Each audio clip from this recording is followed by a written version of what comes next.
Shalom adik-adik, apa kabar? Luar biasa, fantastis, yes, yes, yes. Sekarang sebelum memulai sekolah minggu, kita pemanasan satu lagu dulu ya. Apa ya, Kak? Lagunya Yesus di dalam rumahku. Senang-senanglah. Kita nyanyi bersama-sama ya. Ayo. Nanti berdiri semuanya.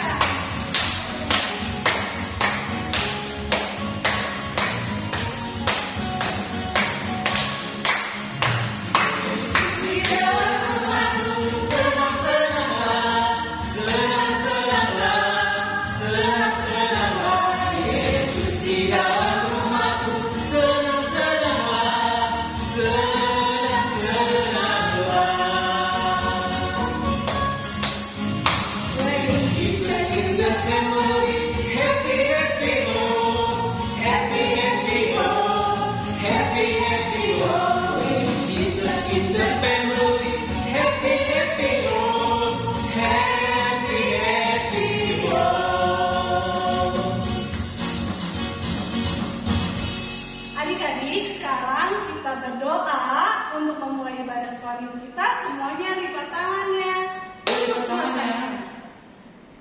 Tuhan Yesus, terima kasih untuk hari ini kita masih diperbolehkan beribadah sekolah minggu. Kiranya Tuhan Yesus yang boleh kasih kesehatan untuk kami, kasih kakak guru sekolah minggu kesehatan, dan semuanya Tuhan Yesus yang berkati. Ampuni dosa kami Tuhan. Haleluya. Amin. Adik-adik, kita bernyanyi satu lagu lagi ya. Kita bernyanyi Aku anak raja, engkau anak raja.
Tuhan Yesus Kristus dan nama Roh Kudus yang menjadikan langit dan bumi. Ya Allah, kasihanilah kami orang yang berdosa ini. Amin. Marilah kita bersama-sama mengucapkan hukum Taurat, yaitu hukum Taurat pertama sampai dengan yang ke-10. Titah pertama. Akulah Tuhan Allahmu, seru Tuhan kita. Tidak boleh ada Allah lain kecuali aku. Titah kedua. Jangan berbuat bagimu patung yang menyerupai apapun yang ada di langit, atau yang ada di bumi, atau yang ada di dalam air, untuk disembah dan bertakwa kepadanya. Titah ketiga. Jangan menyebut nama Tuhan Allahmu dengan sembarangan, sebab Allah akan menghukum orang yang menyia-nyiakan namanya. Titah keempat, ingat dan kuduskanlah hari Sabat. 6 hari lamanya engkau akan bekerja dan melakukan segala pekerjaanmu. Tetapi pada hari ke-7 ialah Sabat bagi Allah Tuhanmu. Engkau tidak boleh bekerja pada hari itu. Juga anakmu laki-laki atau perempuan, pembantumu laki-laki atau perempuan, ternakmu atau orang lain yang berada di tempat kediamanmu. Sebab Allah menciptakan langit dan bumi dan segala isinya di dalam 6 hari. Kemudian ia beristirahat pada hari yang ke-7. Itulah sebabnya Allah memberkati hari itu dan menguduskannya. Titah kelima, hormatilah ayah dan ibumu, supaya lanjut umurmu di bumi yang diberikan Tuhan Allahmu kepadamu. Titah keenam, jangan engkau membunuh. Titah ke-7, jangan engkau berzina. Titah ke-8, jangan engkau mencuri. Titah ke-9, jangan mengucap saksi dusta terhadap sesamamu manusia. Titah ke-10, jangan mengingini rumah sesamamu, dan jangan mengingini istrinya, atau hambanya laki-laki, atau hambanya perempuan, atau lembunya, atau keledainya, atau apapun yang dimiliki sesamamu. Demikian hukum Taurat Tuhan. Mari kita sama-sama berdoa. Ya Allah Tuhan kami, kuatkanlah kami untuk dapat melakukan segala perintah-Mu. Amin. Kita bernyanyi sambil berdiri. Ya, adik-adik, kita belajar pujian dari KJ 388. Lagunya Selamat di Tangan Yesus.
Marilah kita berdoa untuk pengampunan dosa kita.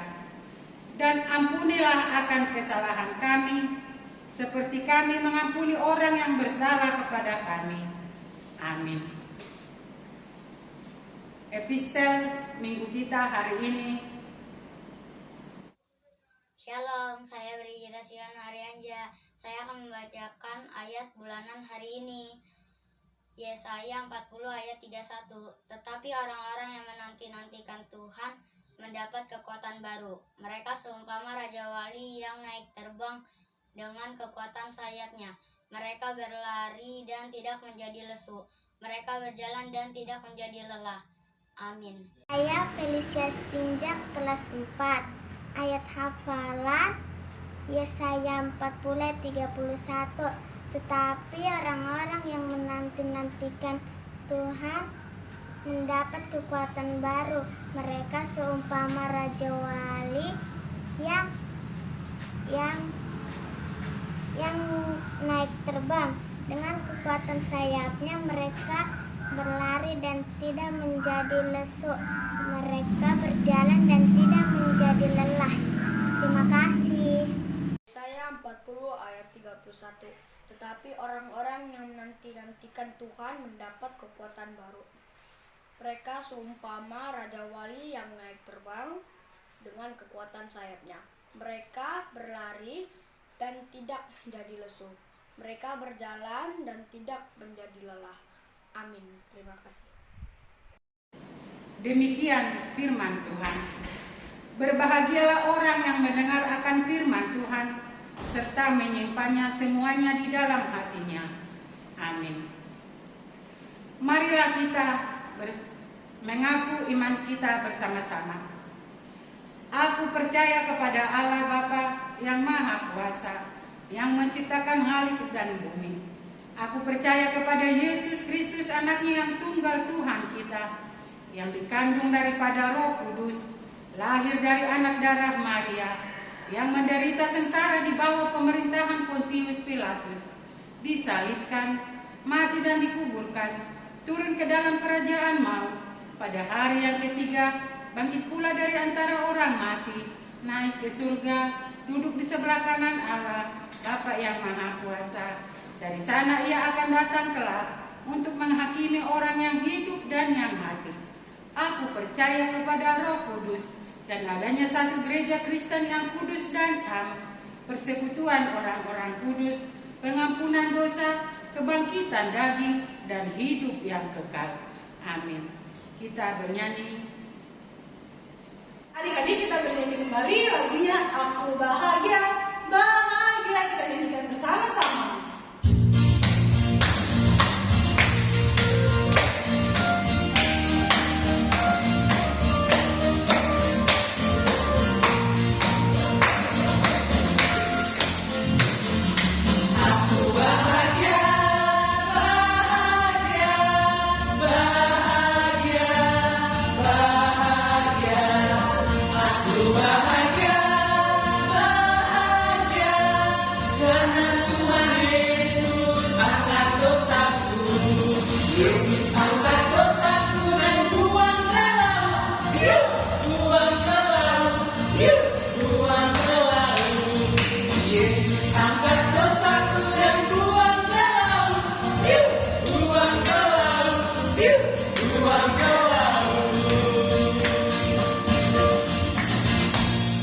Adik-adik, kembali kita angkat pujian dari KJ nomor 355. Lagunya Yesus Memanggil.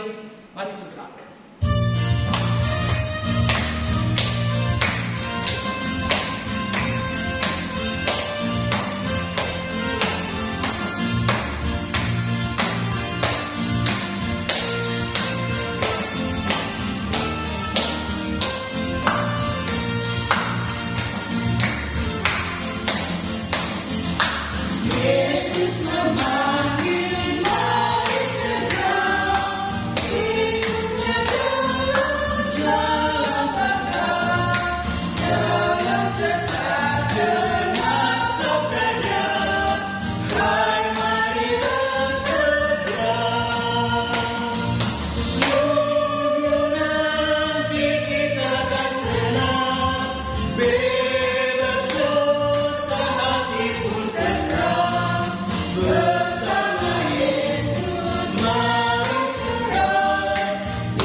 Damai sejahtera Allah yang melampaui segala akal dan pikiran menyertai hati dan pikiranmu di dalam nama Yesus Kristus Tuhan kita.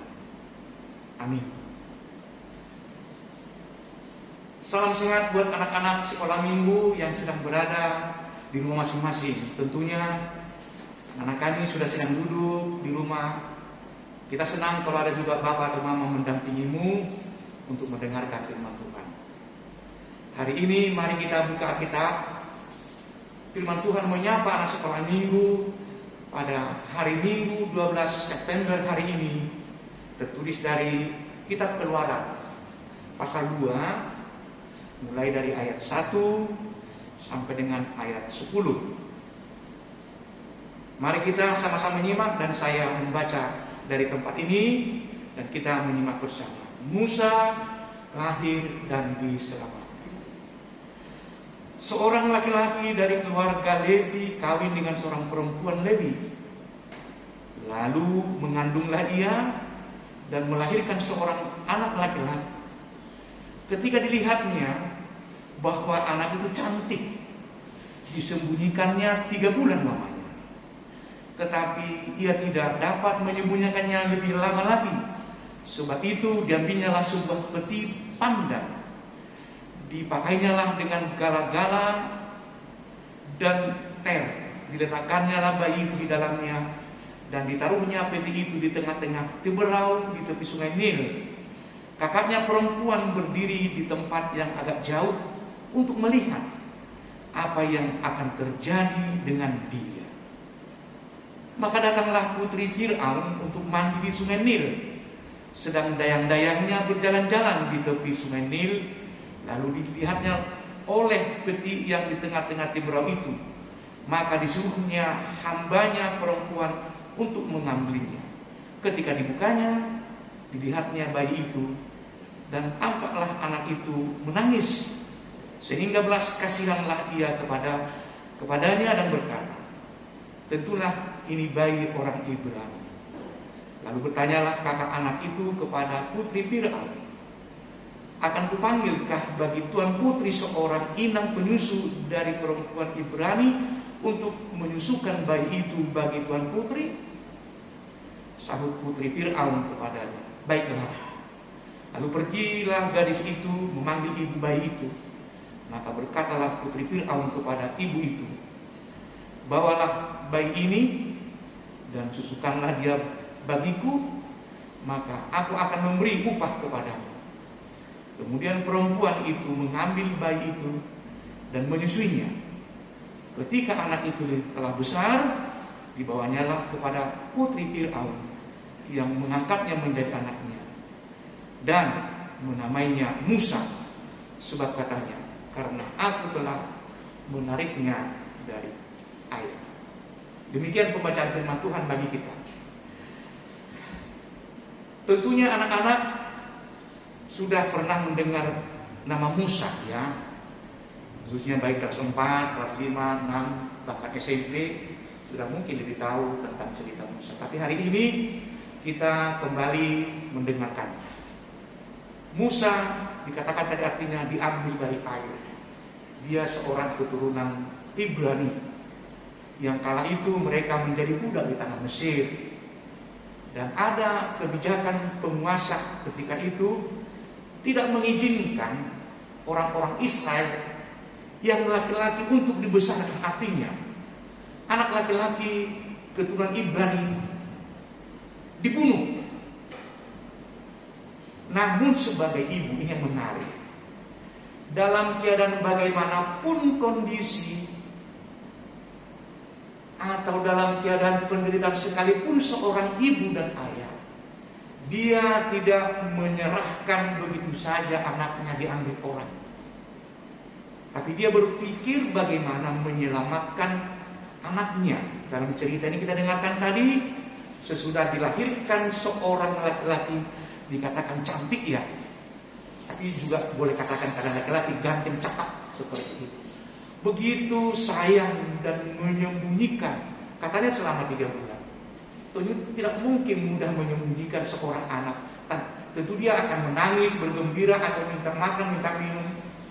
Oleh karena itu, ibu berpikir bagus, memikirkan sesuatu yang indah bagi anaknya supaya dia selamat. Dia menganyam satu peti untuk tempat menitipkannya di air, dicampur tadi air melindungi supaya dia tidak basah. Inilah lihat bagaimana ibu memelihara anaknya supaya dia sehat dan selamat. Dan kita ikuti ceritanya, diletakkan di tempat pemandian seorang putri putri Raja Fir'aun, putri seorang yang terhormat. Artinya begitu hebatnya cita-cita keinginan seorang ibu terhadap anaknya. Dia tidak hanya sekedar dibesarkan di selamat, tapi masa depannya. Masa depan seorang anak dipikirkannya harus lebih hebat dari bapak dan ibunya. Itu sebabnya ibu Musa tadi menitipkannya di tempat pemandian putri raja. Ternyata tentunya itu adalah bagian dari rencana Tuhan yang sering tidak kita sadari. Tuhanlah yang bekerja di sana, menuntun pikiran kita, menuntun pikiran si ibu, menuntun pikiran kakaknya perempuan, ikut serta menjaga supaya anak itu besar dan selamat. Yang menarik adalah ketika anak itu dilihat menangis, tiba ada rasa kasihan dari putri Fir'aun sehingga dia berkenan mau menjaga. Hanya tentu sebagai seorang putri tidak mudah menjaga bayi. Nah, lihat ada peranan kakak lo di sini. Perempuan kakaknya si laki-laki bayi itu langsung datang menemui. Dia tidak takut. Dia berani karena dia sayang sama adiknya. Dia tidak mau kehilangan adiknya. Sehingga dia memberanikan diri menanya kepada Tuan putri, apakah saya mau bersedia saya panggilkan ibu menyusu bagi anak ini. Dan sang putri sangat senang. Diperkenalkan dia dan ibunya dipanggil. Bahkan dikasih uang membiayai supaya anak itu besar. Ternyata sampai besar Musa menjadi seorang yang hebat. Kehebatan seorang anak juga kita lihat dia mau dituntun loh. Anak-anak sekarang kan sudah ada yang sekolah ya, sudah ada yang sekolah, sudah ada yang bisa ke sekolah atau masih di rumah. Tentu itu bahagian dari bagaimana perhatian orang tua. Nah, memang kejadian cerita Alkitab ini tidak terulang bagi kita memang. Hanya kisah perjuangan seorang ibu dan kakaknya menolong adiknya untuk bertumbuh besar. Dan ini menjadi sesuatu sukacita bagi keluarga. Bila anak, kakak, abang, bapak atau ayah dan ibu saling menopang untuk membesarkan, untuk memelihara keluarga kita. Nah, kalau hari ini kita disuguhkan dengan cerita bagaimana Musa lahir dan dibesarkan, tentunya kita juga menjadi anak-anak yang dilahirkan ibu kita. Dan ibu kita berjuang untuk kita supaya kita menjadi anak yang baik. Tentu mau diajar. Musa di sini memang tidak kelihatan dia memberi respon, tapi di kemudian hari dia menjadi anak yang besar. Artinya yang besar, yang mempunyai pendidikan yang hebat karena istana Fir'aun yang menuntun dia.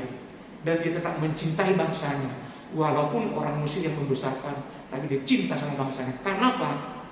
Karena dia mendapat asupan pengajaran dari ibunya yang berkorban untuk anak-anaknya.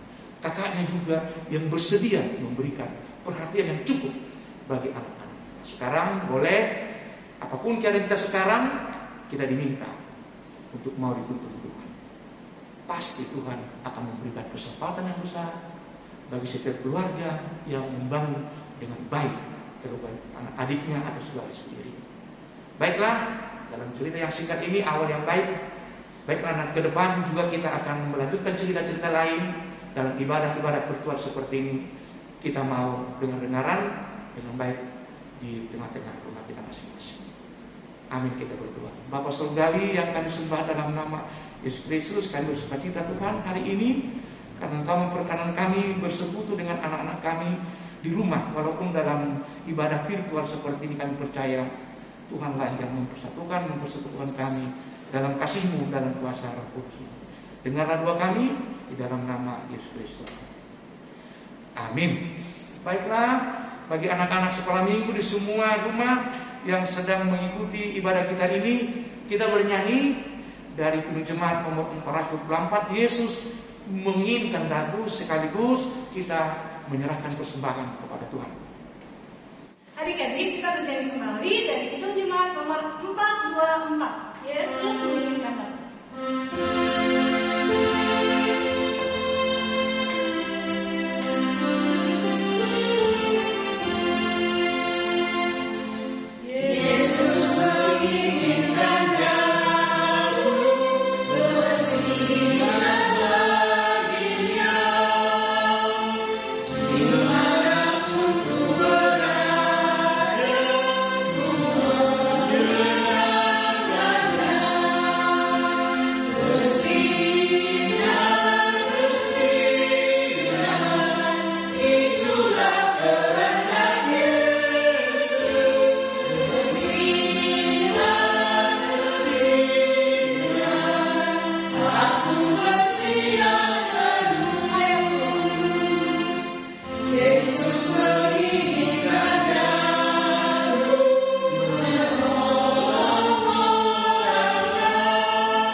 ibadah kita pada saat ini.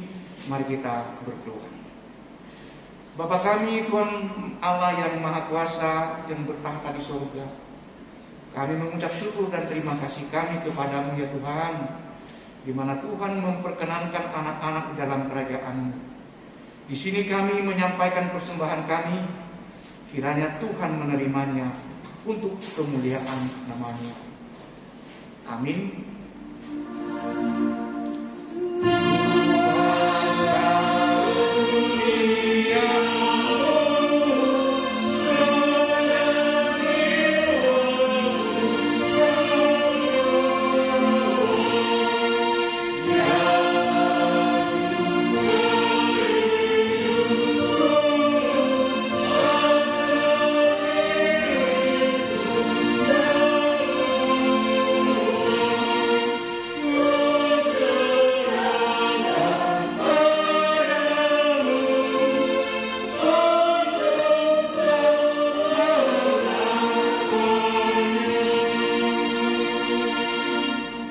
Baiklah, kita bersama-sama mengucapkan doa Bapa kami. Bapa kami yang di surga, dikuduskanlah nama-Mu, datanglah kerajaan-Mu, jadilah kehendak-Mu di bumi seperti di surga. Berikanlah kami pada hari ini makanan kami yang secukupnya, dan ampunilah kami akan kesalahan kami, seperti kami juga mengampuni orang bersalah kepada kami. Dan janganlah membawa kami ke dalam pencobaan, tetapi lepaskanlah kami daripada yang jahat. Karena Engkau yang punya kerajaan dan kuasa dan kemuliaan sampai selama-lamanya. Amin. Tuhan memberkati engkau dan melindungi engkau. Tuhan menerangi wajah-Nya kepadamu dan memberi engkau kasih karunia. Tuhan menghadapkan wajah-Nya kepadamu dan memberi engkau damai sejahtera.